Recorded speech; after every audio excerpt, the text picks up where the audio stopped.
it's one or two people's favorite time of the week again. It's Ask a Rabbi Wednesday. This time I'm going to present, even though I did have a few questions that I received today, since we're coming up to Pesach, I figured we would do some things that would be reflecting about Pesach. And so I am actually here going to discuss a question that I had asked a rabbi. It wasn't actually a halachic question as much as an eitzah asking advice. I work in an institutional setting where every year they have a model Seder. And I asked our local Rav, Rabbi Fishbane, who you might have seen his videos here on our channel, and I highly recommend them. They're much better than any of my videos. I asked him, even though it really wasn't really Nogea, really didn't make much of a difference. It was already decided what would be in the end. But the question was, when should we make a model Seder? You know, generally many places conduct a model Seder, synagogues and so forth, open to the public before Passover as an educational exercise.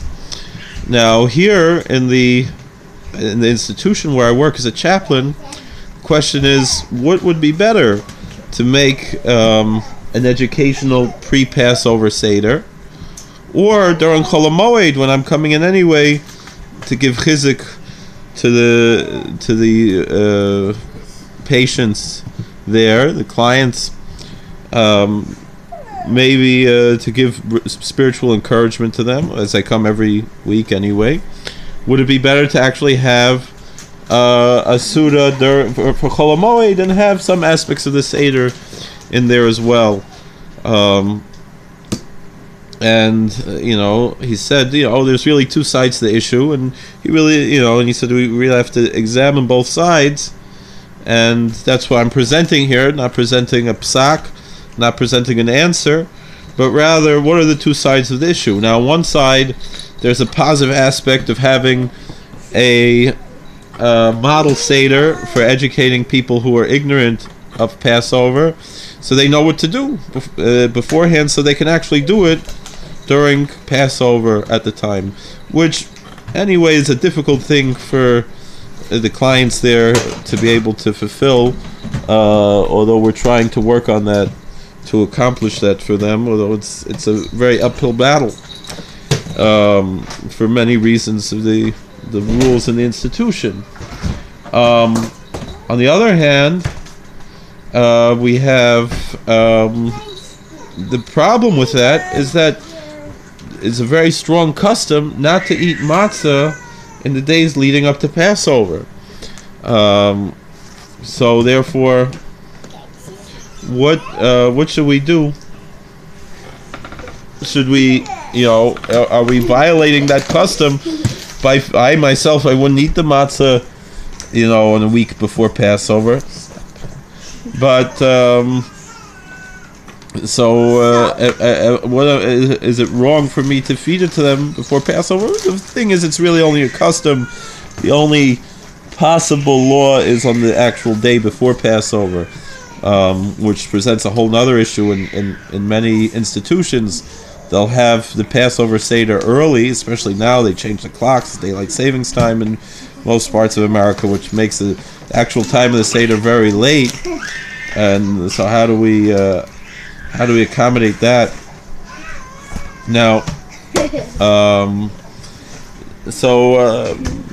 and on the other side of the question was, it's a very expensive hat. Why do you have to do this? I don't want to wear it. So,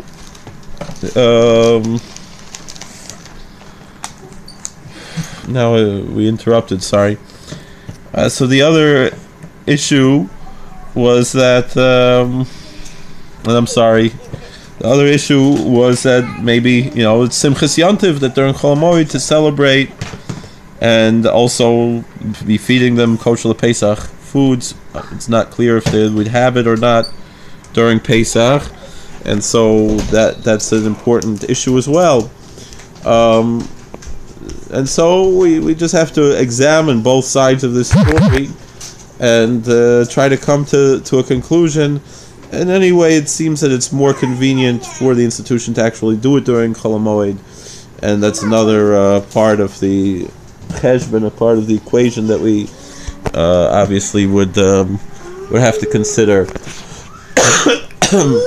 because it gives them more time to prepare. What are your ideas? Obviously, in a synagogue setting that's doing it for educational purposes, it would be better to have it beforehand. Although we still have that big problem of serving matzah, which is really not a problem when you're dealing with people who have no background, and we're trying to bring them in to be educated. All right. So if anyone has any suggestions or points to make about this question, you can feel free to comment below. And if you have any other questions that you'd like to have for next time, please feel free to put it in the comments below. Questions that we can include in our Ask the Rabbi series. And also, please, if you enjoy our videos, particularly with all of the entertainment that's involved with them and so forth, please feel free to subscribe, like our videos, share them, and we look forward to seeing you all. Happy Passover, and God bless.